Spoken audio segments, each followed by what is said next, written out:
የቅርብ ጓደኛዬ ባለቤቴን ነጠቀችኝ። የዛሬዋ ባለ ታሪካችን እንዲህ ብላ ትጀምራለች።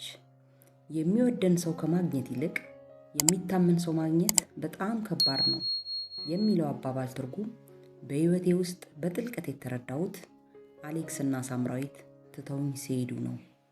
ይህ አረፍተ ነገር በልቤ ውስጥ በተዳፈነው ቁስል ላይ በደም ቀለም ተጽፎ ሕይወቴን በሙሉ የቀየረ መርህ ሆነ።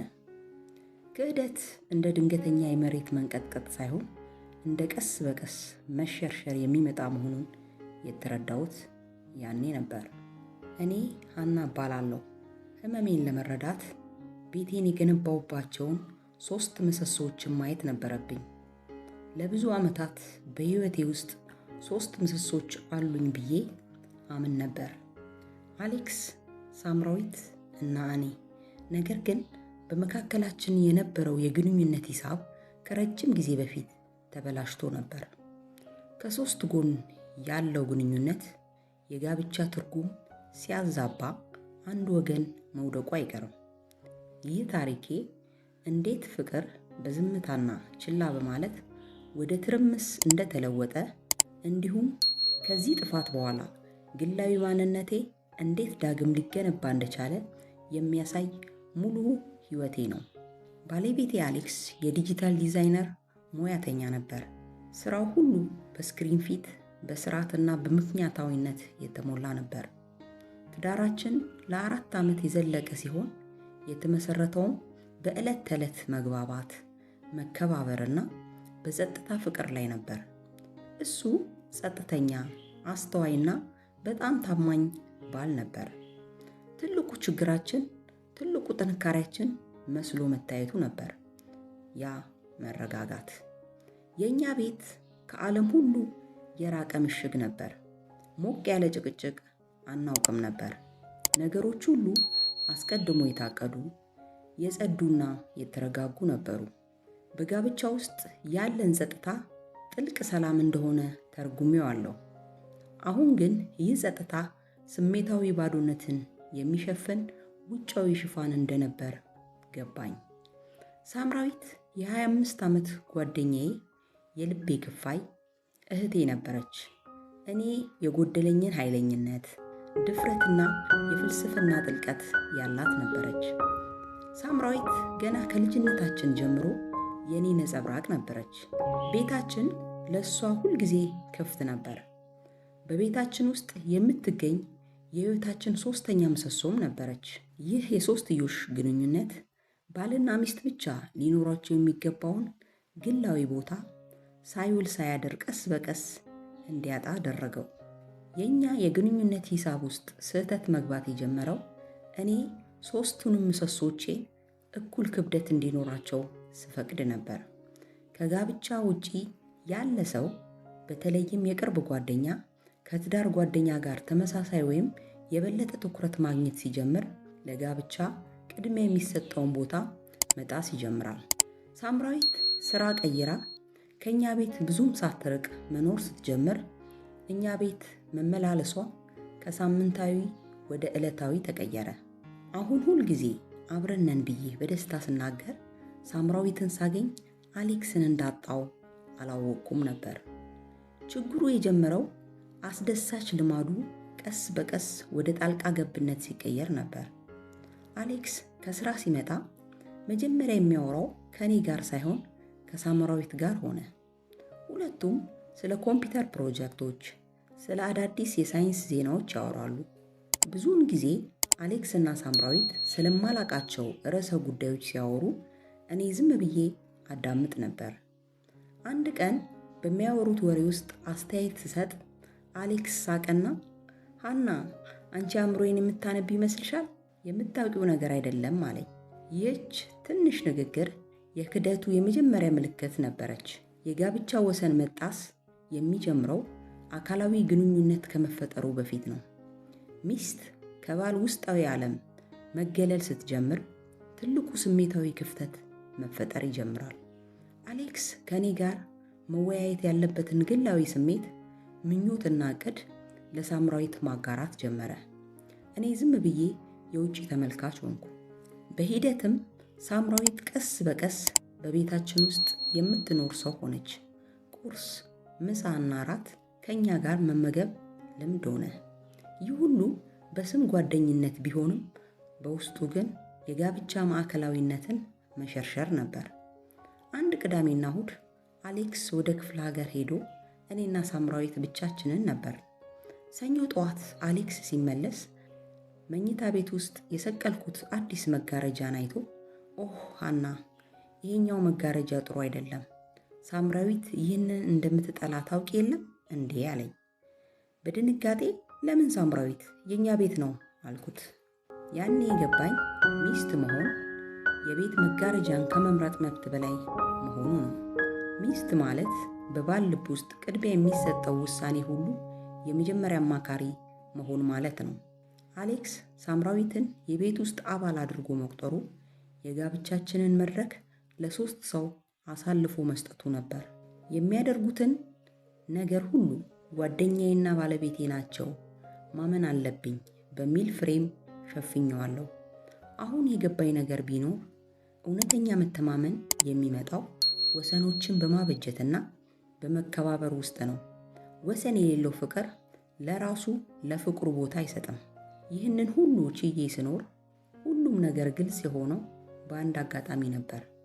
እኔና አሌክስ ወደ ቤተሰቦቼ ቤት ለእራት ልንሄድ ቀጠሮ ነበረን። ሳምራዊት ከሰዓት በኋላ መጥታ ቡና ጠጥታ ወደ ቤቷ ተመለሰች። ወደ አመሻሽ ሲጠጋ ከቤተሰቦቼ ጋር እንድንሄድ ደውዬ ስጠይቃት የታመመች መስላ በሐዘን ሀና ይቅርታ፣ ሆዴን በጣም አሞኛል፣ ቀኑን ሙሉ ድካም ተሰምቶኛል፣ ዛሬ መሄድ አልችልም ብላ አለችኝ። እሺ አልኳት። ንግግሯ ቀን መስሎኝ ታየኝ። ከአሌክስ ጋር ተያይዘን ከቤት ወጣን። የውጭ በር ላይ ስንደርስ ኪሱን ሲዳብስ ስልኩን አጣ። ተመለሱ። የእሱ ስልክ ጠረጴዛው ላይ ተቀምጦ ነበር። የስልኩ ስክሪን የበራ ሲሆን የአጭር መልእክት ያሳይ ነበር። መልእክቱ ከሳምራዊት ነበር። ስሟ በትልቁ ሳምሪ ተብሎ ተጽፏል። ከፍቼ ሳነበው ህመም ሰበብ ሆኖ ቀረው። ራትን እንደጨረስክ ና፣ ቤት ሲመሽ ብቻዬን መሆን አልፈልግም፣ ናፈከኝ የሚል ነበር። ቃላቶቹ እንደ ኤሌክትሪክ ንዝረት ሰውነቴን ወረረው። እነዚያ ቃላት እስካሁን ድረስ እንደ ብርቅዬ የሙዚቃ ምት በጆሮዬ ውስጥ ይደውላሉ። ውስጤን ብርድ ብርድ አለኝ። እጄ እየተንቀጠቀጠ ሌላ መልእክት መፈለጌን ቀጠልኩ። የፍቅር ቃላት፣ የእቅዶች መለዋወጥና ባለፈው ወራት ውስጥ አሌክስ ስለ ገቢው እኔን ሲዋሸኝ የነበረውን ዝርዝር አገኘሁ። አሌክስ ዘግይቼ እመጣለሁ እያለ አልዋሸኝም። በቤት ውስጥ ሆኖ ሌላ ሕይወት ሲመራ ቆይቷል። በጓደኝነት ሽፋን ስር የተደበቀ ስሜታዊ ወንጀል ነበር። ወደ ቤተሰቦቼ ቤት መሄዳችንን አቆምን። አሌክስን ከቆመበት በምልክት ጠራሁት።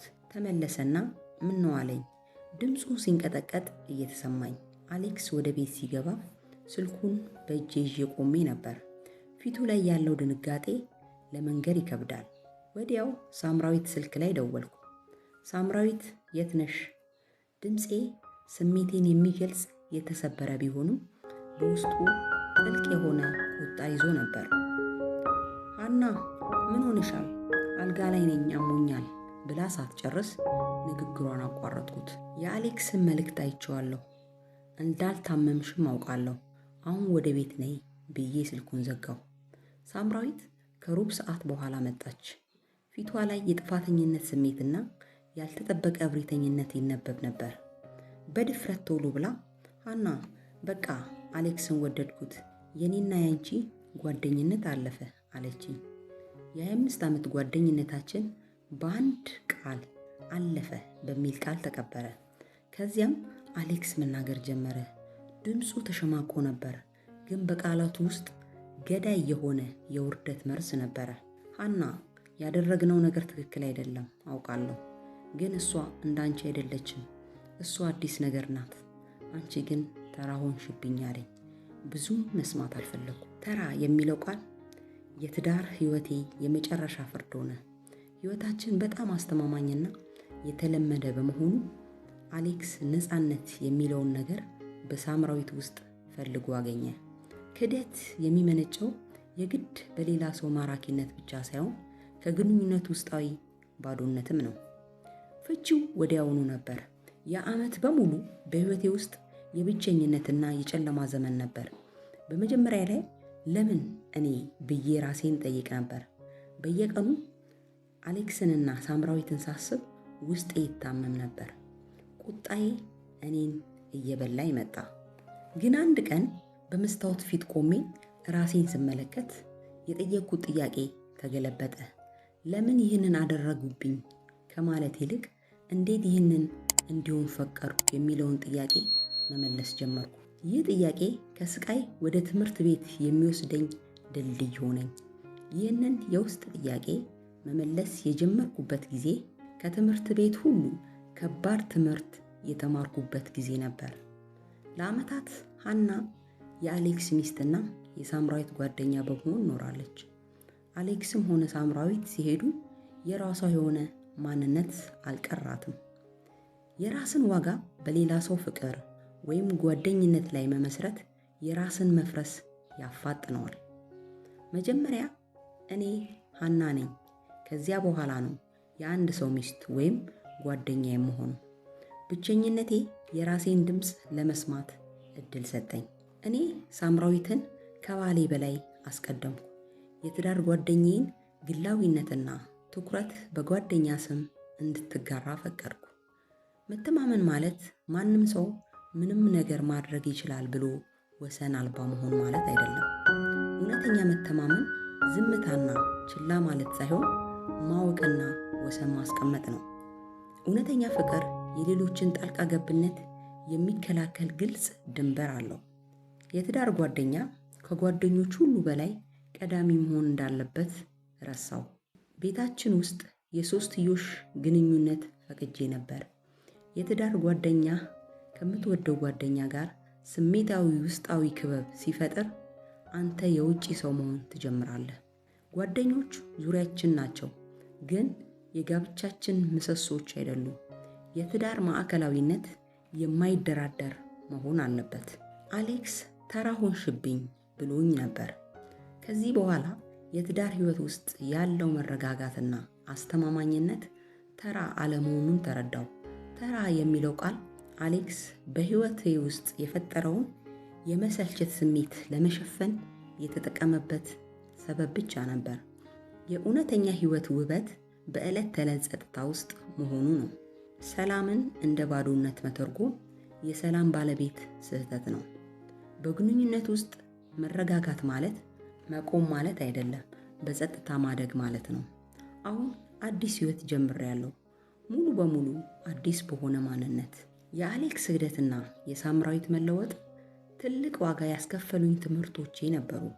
አሁን ግን የውስጤ ሰላሜን አገኘው። ምክንያቱም ከልብ የመነጨ ወሰን ማበጀት ፍቅርንና ታማኝነትን ለመጠበቅ የመጀመሪያ እርምጃ መሆኑን ተምሬያለሁ። ወሰኖች የሚቀመጡት ሰዎችን ለመግፋት ሳይሆን ፍቅርንና መከባበርን ለመጠበቅ ነው። በመጨረሻም የሕይወቴ ምሰሶች አሁን ሁለት ብቻ ናቸው፣ እኔና ባለቤቴ ኤልያስ። ጓደኞቼ ዙሪያዬ ናቸው፣ ነገር ግን ምሰሶቼ አይደሉም። የዛሬው ባለ ታሪካችን በእንዲህ ያለ መልኩ ታሪኳን አጋርታናለች። እናንተስ ምን አስተማሪ ታሪክ አላችሁ? እንግዲያውስ በዚህ የቴሌግራም አድራሻ ላይ ታሪካችሁን አጋሩ።